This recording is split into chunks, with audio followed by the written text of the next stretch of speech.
Good afternoon, ladies and gentlemen. Thank you for being here. Before I take your questions, I have a readout of the President's video teleconference with President Sarkozy of France. Continuing their close consultations on global issues of common concern, the President and French President Sarkozy held a video teleconference today to discuss Syria, Iran, and stability in the oil markets. On Syria, the President and President Sarkozy condemned the violence perpetrated by the regime against its own people and noted that the regime had yet to fully implement the agreement negotiated with Kofi Annan pursuant to the Annan Plan. The two leaders called for the regime to fully implement the Annan Plan, noting that the international community would judge the regime by its actions and not its words. On Iran, both leaders expressed hope that Iran would take advantage of the upcoming P5+1 talks to address the international community's concerns about the Iranian nuclear program. The President and President Sarkozy agreed to continue increasing the pressure on the Iranian regime through sanctions and other measures if Tehran remains unresponsive. Finally, the President and President Sarkozy agreed to continue their consultations about the tightness in global oil markets in line with previous conversations. With that, I will take your questions. On the Ann Romney, Hillary Rosen controversy from yesterday, what is the White House view of Hillary Rosen's remark that Ann Romney hadn't worked a day in her life? Is the President aware of it? Has he had any personal observations about it? Secondly, the Romney campaign claims that Hillary Rosen is tight with you guys and have been in here 35 times for consultations. Is that correct? And does 35 visits by any Democratic consultant confer any particular status on her as far as being close or in any kind of advisory role at the White House? Let me say a couple of things. First of all, I have not spoken with the President about this, so I don't have anything to report to you on that. Secondly, I think we can all agree, Democrats and Republicans, that raising children is an extremely difficult job, and that is true for all mothers as well as fathers. But we should also focus on where we disagree. It is not coincidental that the very first piece of legislation that this president signed when he entered office was the Lilly Ledbetter Free Pay Act. It had passed Congress, and the president signed it into law. Why did it take President Obama entering office, being sworn into office, to have the Fair Pay Act become law? Because Republicans overwhelmingly opposed it, and presumably still do. When the president took office, we were shedding roughly 750,000 jobs a month, and men and women across the nation were feeling the pain of the worst recession since the Great Depression. We have seen 25 straight months of private sector growth resulting in 4.1 million jobs. And when it comes to women in the economy, there has been a particular focus. As you know, just as recently as last week, there was a forum here to discuss exactly what we need to continue doing to ensure that women are able to get to work with good paying jobs that can help their families and help them make ends meet. I would note, again, that one of the principal elements of the American Jobs Act was a provision, and this is the President's American Jobs Act, was a provision to provide assistance to states to rehire 400,000 teachers. As you know, in this period of 25 straight months of private sector job growth, there has also been reductions in jobs in states and localities because of pressures on the on the budgets of states and localities. This assistance would have ensured that 400,000 teachers would have gone back to work. Teachers, as you know, women are represented disproportionately in our teaching corps across the country. Republicans overwhelmingly opposed that provision. In the Ryan budget, the Ryan Republican budget, 400,000 students would lose Pell Grants in 2013, and another 465,000 students would lose Pell Grants in 2014. In addition, 9 million students would experience cuts in their grants starting in 2013, which would deepen to as much as $1,150 per student. Roughly speaking, you can divide all those numbers by half in terms of the impact that those cuts would have on women. The Head Start program. In 2013, a $430 million cut to the Head Start program would result in 60,000 low-income children losing access to early childhood education. After that, $1.5 billion cut to the Head Start program would result in 200,000 low-income children losing access to early education. As some of you know, one of the cuts that would occur by our analysis, if the Ryan Republican budget were enacted into law, would be to the Women, Infants, and Children program, a program that has had long-standing bipartisan support. The Republican House budget resolution cuts $350 million from the Special Supplemental Nutrition Assistance Program for women, infants, and children. Cuts of this magnitude would require kicking about 700,000 pregnant or postpartum women, infants, and children off of WIC and denying another 100,000 from receiving critical foods necessary for healthy child development. I could go on, and I will, if I'm asked. The 35 visits? First of all, I haven't seen the records. I don't know that Hillary Rosen, I know 3 personally, women named Hillary Rosen, so I'm not sure that that those represent the person we're talking about necessarily. So I really can't comment on the number of visits since I'm not sure that's accurate. Well, how about the degree of this particular Hillary Rosen's? I don't know how many times she's been here. She's not she is a Democratic strategist. She's a CNN contributor, as far as I know. I don't believe I don't know how to assess her overall relationship with people here in the White House, but I have not seen her here very frequently. Do you expect that relationship to continue at whatever level it is? Well, again, I don't know what the relationship is. Let's focus on what the issue here is. This is when it comes to what this administration has done for women, it begins with the president's signing of the Lilly Ledbetter Fair Pay Act. It continues with the emphasis on the need to put teachers back in the classroom. It continues with a variety of programs, including our opposition to the Ryan Republican budget and its dramatic cuts. Medicare, for example. I'm sure many of you know that Medicare benefits go disproportionately to women.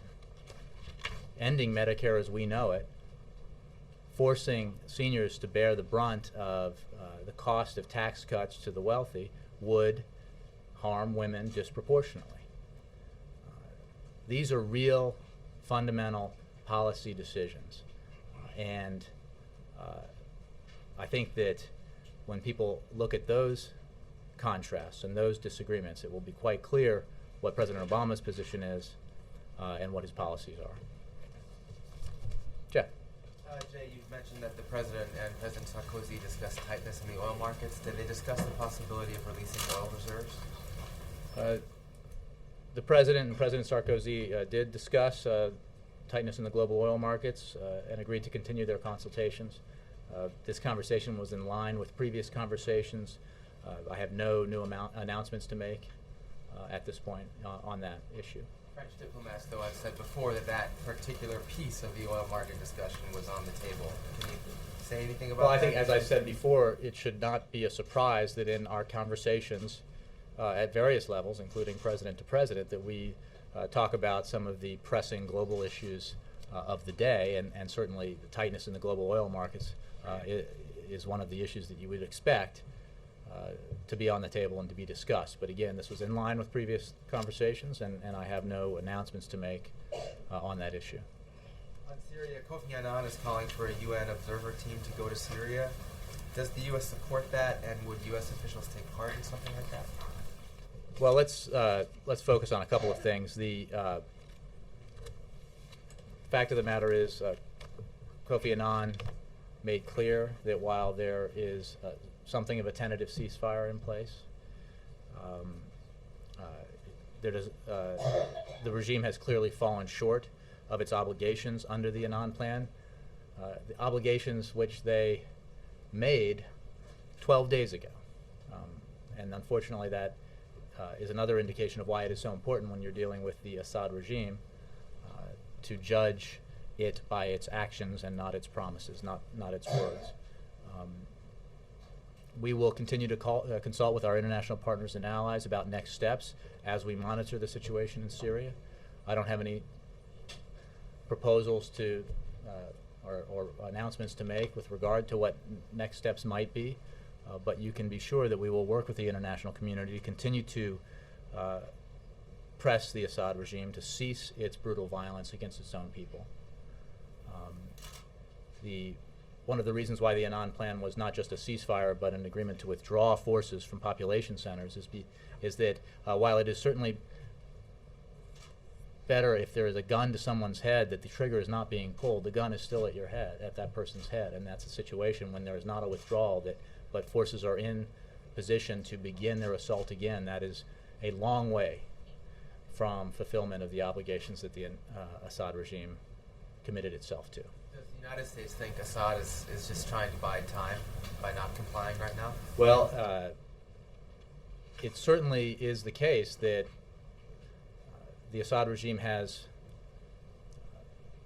been long on promises and short on fulfillment of those promises, both to the international community and to its own people. Motivations behind the failure to fulfill those obligations, to fulfill those promises,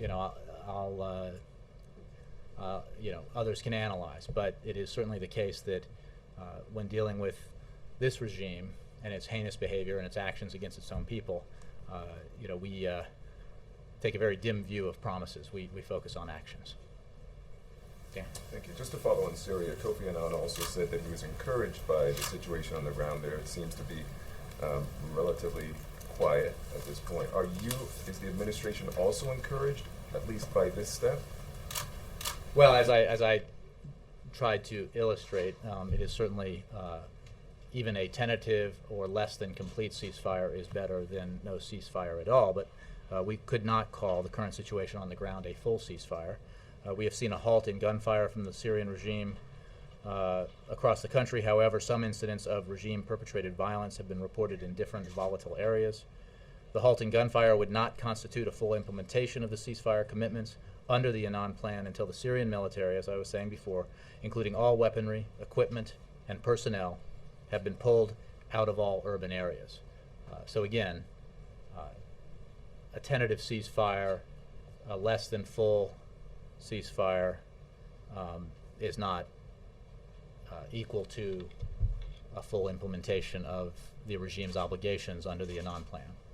And North Korea, there are a number of food aid organizations that are concerned about, what happens when this launch takes place. They believe that this food agreement is necessary for children and mothers over there. What is the concern in the administration pulling back this desperately needed food aid to North Koreans? Well, it is because of the president's and the administration's concern about the health and welfare of a people who have been systematically deprived of basic nutritional sustenance because of this regime's focus on funding military programs that violate its international obligations, that the president was prepared to provide nutritional assistance to the North Koreans. But as I've said a number of times, the clear violation of UN Security Council resolutions that a launch of a ballistic missile would represent makes it virtually impossible for us to go ahead with that program of assistance. In part because one of the factors on the table whenever you consider something like this is you need to be able to have assurances that the aid provided is getting to the people who need it, not being siphoned off to the military, for example, or other areas. And the significant and clear demonstration of bad faith that this missile launch would represent makes us unable to move forward with that program. One official that we spoke with a food organization, sort of disputed that, saying that they don't see any problem at all making sure that this aid will get into the hands of the right people, but porridge and oil is not the kind of food that the elite would want to skim off or take. Well, I haven't seen that assessment. I'll trust the judgments being made by the administration on this about a regime that's one of the most isolated police states in the world, about their capacity to obviate, or fail to fulfill their obligations. So, firing this missile is a provocative action if it takes place. It is in clear violation of clear United Nations Security Council resolutions. And that was made very clear to the North Koreans, not just by us, but by others, and who are very concerned, by other nations that are very concerned about this. And we'll continue to monitor the situation there and consult with our allies as the situation develops. Yes, Mary. When Ms. Rosen did visit the White House, regardless of how many times, can you explain what issues brought her here? What matters did she help with? I don't know. I haven't looked at that. I mean, I would have to check, or you could ask her. Yeah.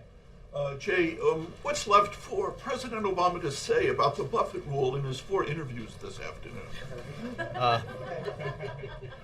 I'm glad you asked, because gone are the days when all you had to do was talk to CBS News or ABC or the New York Times or CNN or the Wall Street Journal or Reuters.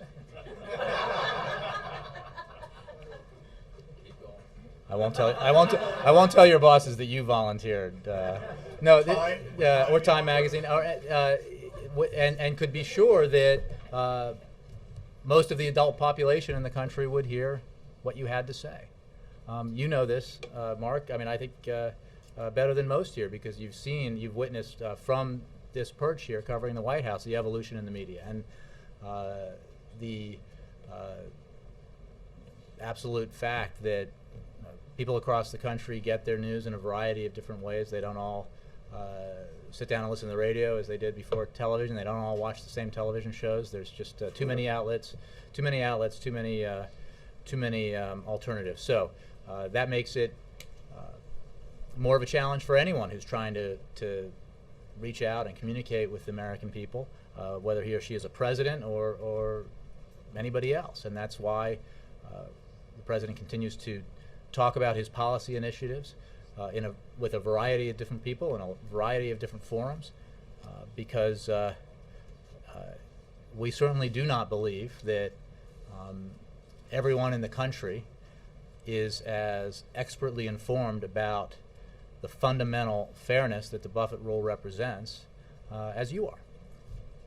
Is President Obama reaching out to members of the Senate with phone calls in advance of I don't have next any. week's vote? I don't have any. You know, he speaks periodically with members of Congress, both in the Senate and the House. I don't have any specific calls to read out to you.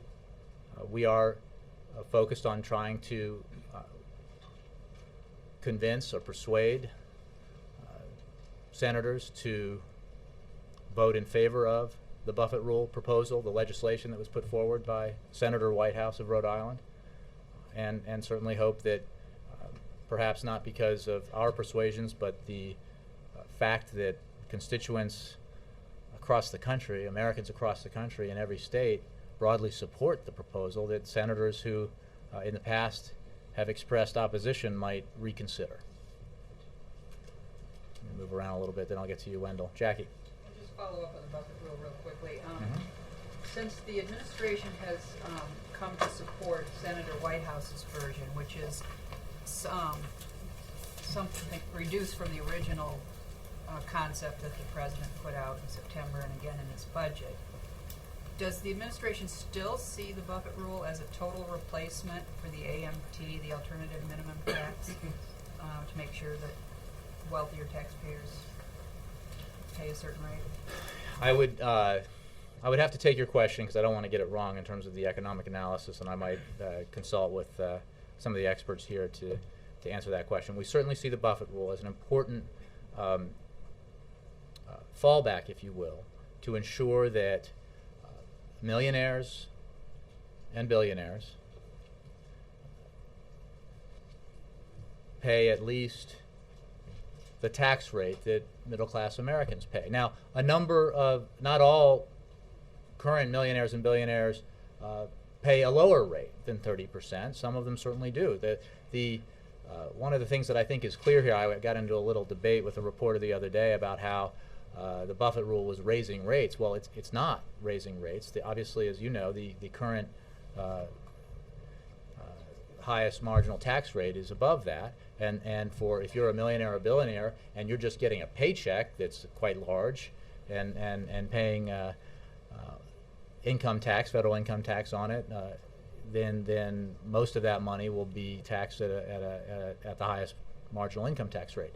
But the fact of the matter is, as the Buffett rule and the documentation that we provided you shows clearly, that a number of thousands of millionaires and billionaires and some of the wealthiest households in this country are paying tax on their income at a much lower rate than 30%. So this would be an insurance policy, if you will, that would make sure that as a bottom line, 30% was paid. And on oil prices, following up on Dan's question, in the President's conversation with President Sarkozy, does the fact that you have nothing to announce in terms of going to the reserves for oil supplies, does that suggest that the administration doesn't see any need to do so right now? Or, I mean, what is the administration stance? I would examine and consider my comments and come to a conclusion that they impart almost no information in that regard, and as opposed to the rest of the briefing. And I was simply making the point that this is a topic of conversation that has come up before, would be expected to come up in a conversation between the French president and the American president, between the American president and other leaders. So I simply have no more information about that subject, no announcements to make on that subject today. All right, and then Wendell. Tomorrow, Mitt Romney speaks to the NRA National Convention, and the last time the president spoke at length was about guns was after the Tucson shootings, when he called for a national dialogue on guns and gun violence. Did that national dialogue ever happen? Did he do anything to help make it happen? Well, as you know, President Obama has called for common sense measures that protect the Second Amendment rights of law-abiding citizens and improve public safety by keeping guns out of the hands of those who should not have them under existing law. The President directed the Attorney General and the Department of Justice to work with a diverse group of stakeholders to accomplish those goals. They have made progress, for example, towards improving the amount and quality of information in the background check system. For more details about that ongoing effort, I would refer you to the Department of Justice. Is that the dialogue he was referring to, sort of an internal justice department? Well, this was those efforts by the Justice Department are specific, obviously, to the administration. That the dialogue that exists in the country on these issues, I think, is always present and continues. Can I follow on that? Sure. Last week in the Rose Garden, President Calderon said that the gun violence in Mexico started to escalate. You could trace it to the 2004 when the assault weapons ban in the United States expired. So does the president support renewing, extending that ban, and what has he done about it? Well, Bill, the president's views on the need for common sense measures that protect Second Amendment rights, but ensure that those who should not have guns under existing law are well known. I don't recall. I certainly didn't discuss with him President Calderon's comments, so I don't have any updates for you on specific legislation. Expired in 2004. Has the president taken a stand on extending that? I'll have to get back to you on that. I don't have any new information on that. Wendell. Former administrator of DSA says recent stories about spending patterns there suggest a systemic failure of the system there. Does the president agree with that? And is he concerned that these spending patterns might be more widespread across the government? People being sent to Hawaii 5 days for an hour-long ribbon-cutting ceremony, for example. Well, a couple of points. I think on his first day in office, as you know, Wendell, President Obama made clear that the people who serve in his administration are keepers of the public trust and that public service is a privilege. And under his leadership, this administration has taken historic steps to protect taxpayer dollars and eliminate waste across the federal government.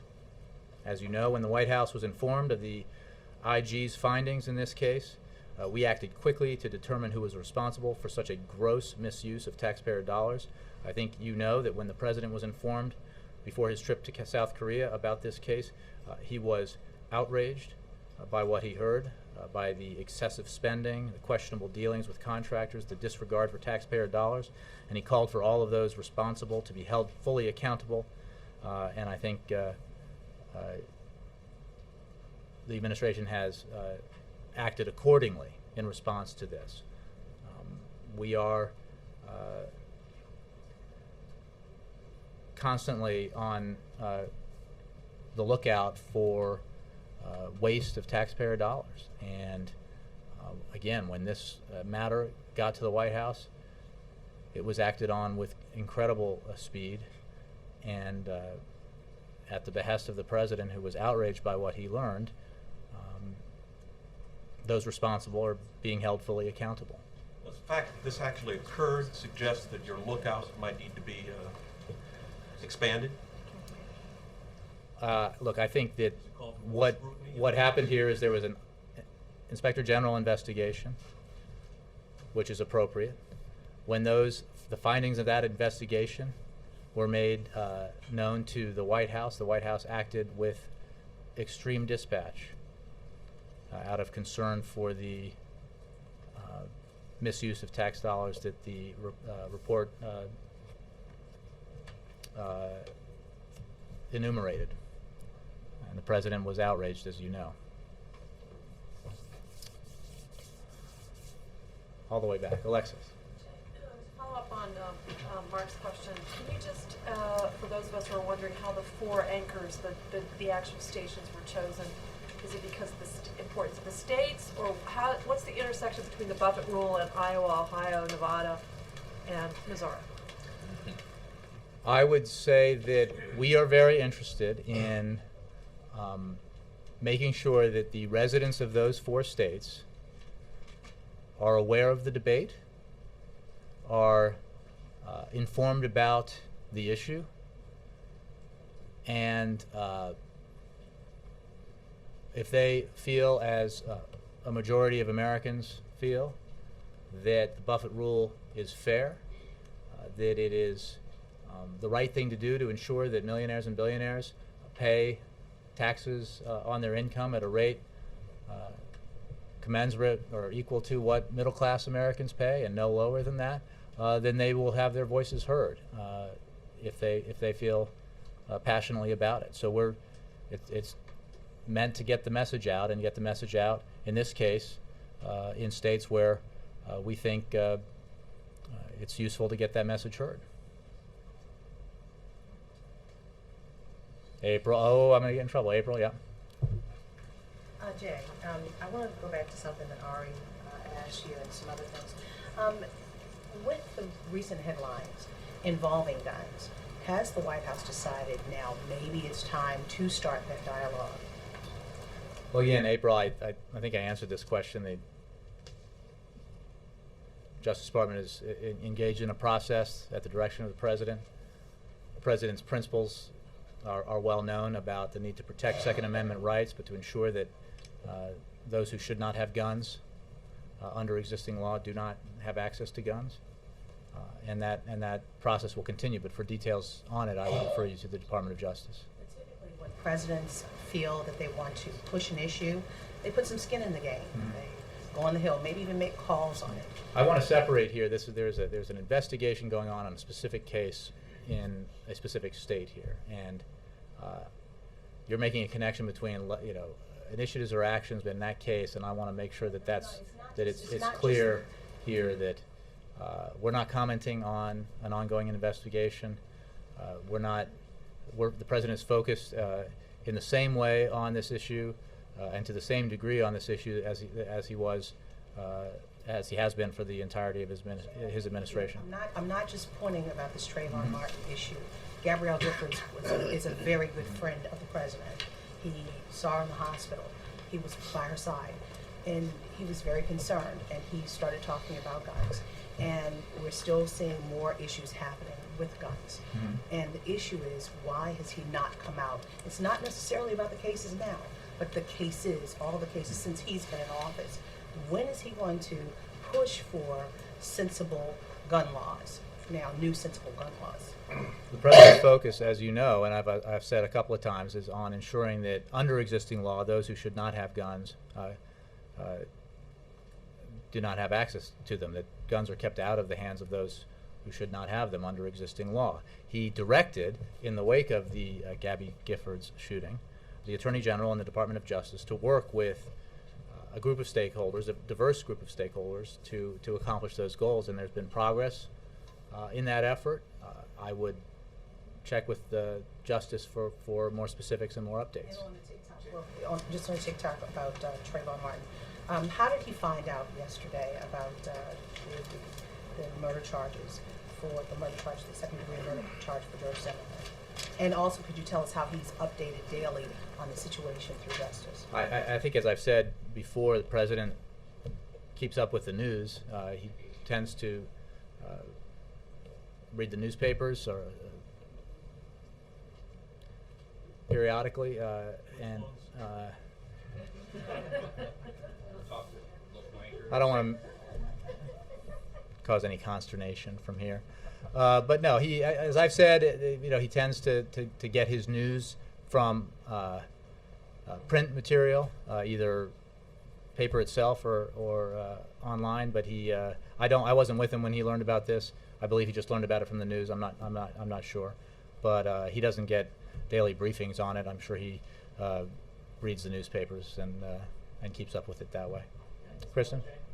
Jay, the president has decided at this moment not to sign an executive order that would ban workplace discrimination by any federal contractor on the basis of sexual orientation. Based on the fact that the president has made past statements saying that he supports non-discrimination policies in the workplace, why not sign this executive order? Thank you for the question. The president is dedicated to securing equal rights for all LGBT Americans, and that is why he has long supported an inclusive Employment Non-Discrimination Act, which would prohibit employers across the country from discriminating on the basis of sexual orientation and gender identity. The president is committed to lasting and comprehensive non-discrimination protections, and we plan to pursue a number of strategies to attain that goal.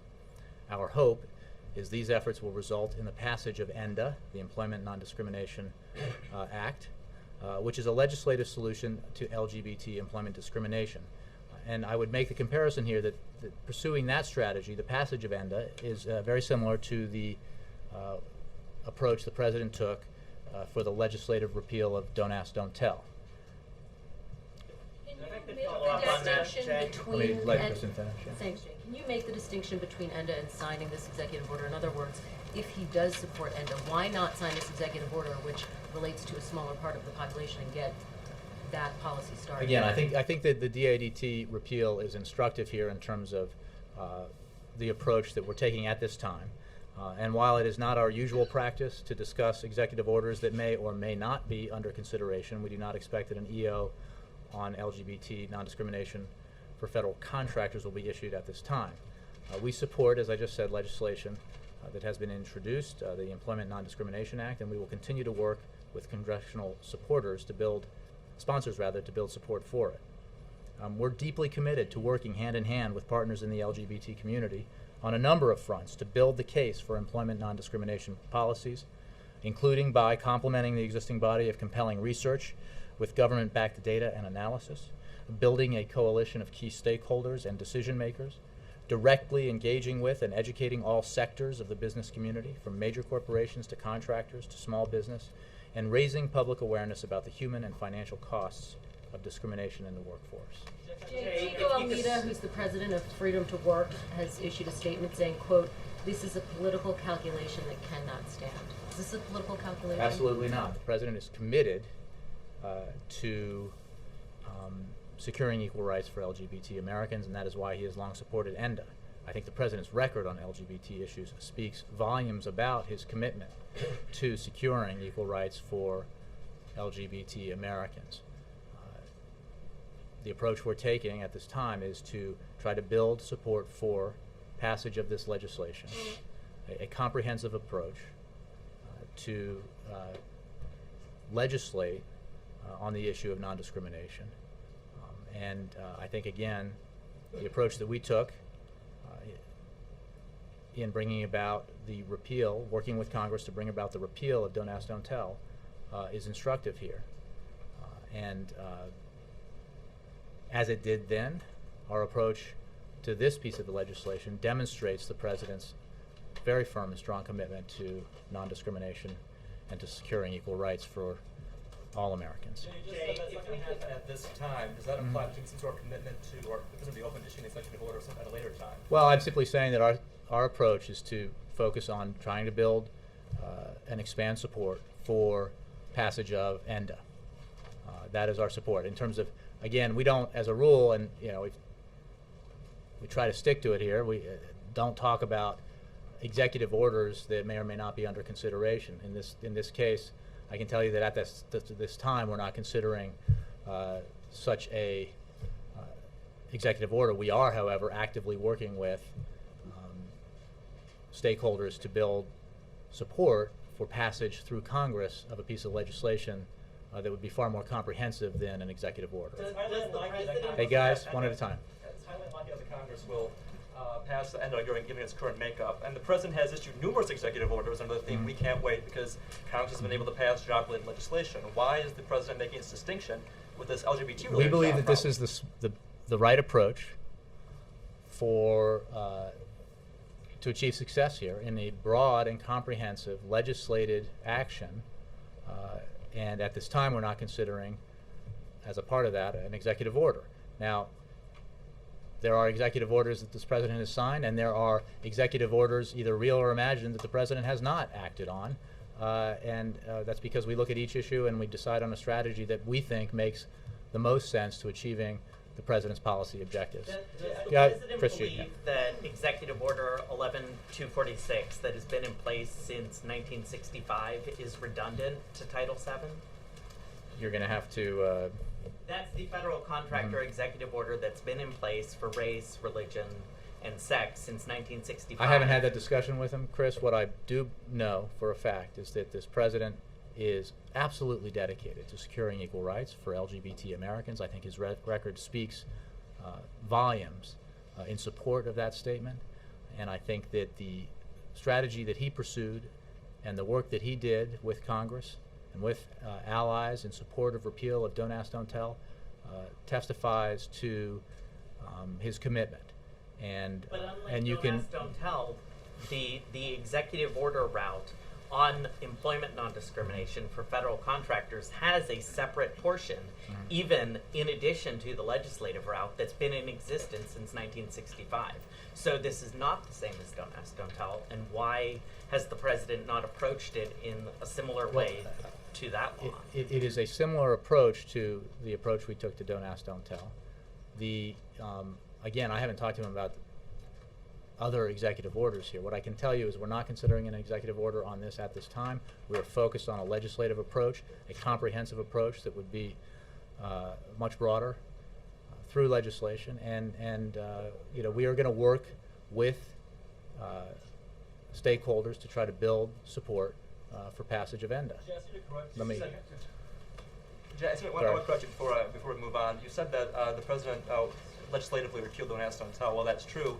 He twice took administrative action to limit the discharge authority, twice before that repeal legislation was passed. So to say that you need to have legislation and not go with administrative action first is just not true. Well, that's actually not a correction, Chris. It is a separate statement of action and fact. We are not approaching this at this time through executive authority, through an executive order. We are, however, in another demonstration of the president's firm commitment to securing equal rights for the LGBT community, aggressively pursuing passage of ENDA, and that requires working with stakeholders and building a body of persuasive evidence that this is the right thing to do, and that is what we are committed to doing. Yes? On Syria, you already talked about my quick two questions is one, tomorrow is Friday when the large numbers of Syrians get together after the Friday prayer and when we see a lot of casualties and other mistreatment. Do you have any message? Many people argue that this is the first and biggest test for the truth, that you are not satisfied. Could you please talk to that? What's your message? Sure. Our message is to the Assad regime, stop killing your people. Stop the violence. Commit yourself to a ceasefire. Commit yourself fully to implementing the Annan plan. Remove your troops. Withdraw your materiel, your weapons from urban population centers. And I hope that that message is heard. It's not just this president's message, it's the message of the international community. There's broad support for the Kofi Annan mission and the Kofi Annan plan on the United Nations Security Council and throughout the world. And we hope, I think I spoke to this earlier, that while there are some signs of a tentative ceasefire holding at this point in time, that is not the same as full implementation of the commitments that the Assad regime made 12 days ago when it said it would implement the Annan plan. Final question. Turkish Prime Minister yesterday said he would invoke the NATO's Article 5 if to Article secure 5, the border. What's your approach to I didn't see that. I think we are obviously, as I think I said yesterday or the day before, very concerned about the incident. Cross-border violence. It is, again, a vivid example of the abhorrent behavior of the Assad regime, killing of refugees across the border. We made clear our concern about that issue, and we've certainly been in consultation with our Turkish allies on the matter, but I don't have a specific response to that question. Ann Compton? Thank you, Jay. Could you clarify what the president was talking about yesterday when he mentioned former President Reagan going out and talking about, in the sense of tax fairness, what does he think President Reagan was promoting? Does he believe the president was promoting a sure. higher tax rate for the wealthy? Here is a classic misunderstanding, and I'm assuming not a deliberate misrepresentation of what the Buffett rule is. It is not a higher tax rate. It is a rule to ensure that millionaires pay income tax, a tax on their income, no lower than 30%, so that it is equal to what middle-class Americans pay. Again, this is not about raising marginal rates. The president does believe, separate from this, but he was already talking about the Buffett rule, that we should let the high-income Bush tax cuts expire. The Buffett rule would simply ensure that if you're like Warren Buffett or many other millionaires and billionaires out there who, by taking advantage of the existing tax code, pay something, on the order of 10 or 15 or 20% or whatever on your income, that's not fair when middle-class Americans, like Warren Buffett's secretaries, like the assistants that were here yesterday at this event, they should not be paying, or representative of this problem, they should not be paying taxes on their income at a higher rate than millionaires and billionaires. And I think that if you hear what Ronald Reagan simply said was, he used an example that could almost be ripped from today's headlines, right? He said he had a CEO contact him, he made 6 figures, which at that time was like being a millionaire, and who could not believe and did not think it was fair that he was able to, through perfectly legal means, because of the loopholes in the tax code, pay taxes at a lower rate than his assistant. That is exactly the point that Warren Buffett has been making. It is exactly the point that President Obama has been making. And so someone who takes in a couple of $1 million of capital gains and pays the 15% rate and does it legally, the president does not want that person's tax liability to go up. We've spoken very clearly in our budget about capital gains rate with regards to people making more than, millionaires and billionaires, about the carried interest law? And the answer is yes. We do not believe that hedge fund managers, it's a perfect example, should be paying tax on what, by any common sense definition, is income. It isn't even capital, it's not, capital profit, it's income, at a 15% rate, when most folks who are earning a paycheck are paying at a much higher rate. That does not seem fair to the president, and it doesn't make economic sense. And you know why? Because we tried it. And putting aside the fairness argument for a minute and just looking at the effect on the economy, what happens when you give substantial tax cuts to the wealthiest Americans? Well, it's not a theoretical exercise. 2001 it happened. 2003 it happened. And what happened? Even in times of economic expansion, we had unbelievably anemic job growth, the lowest in recent history in terms of expansion. We had an average during the growth quarters of the Bush administration of under 100,000 jobs created per month.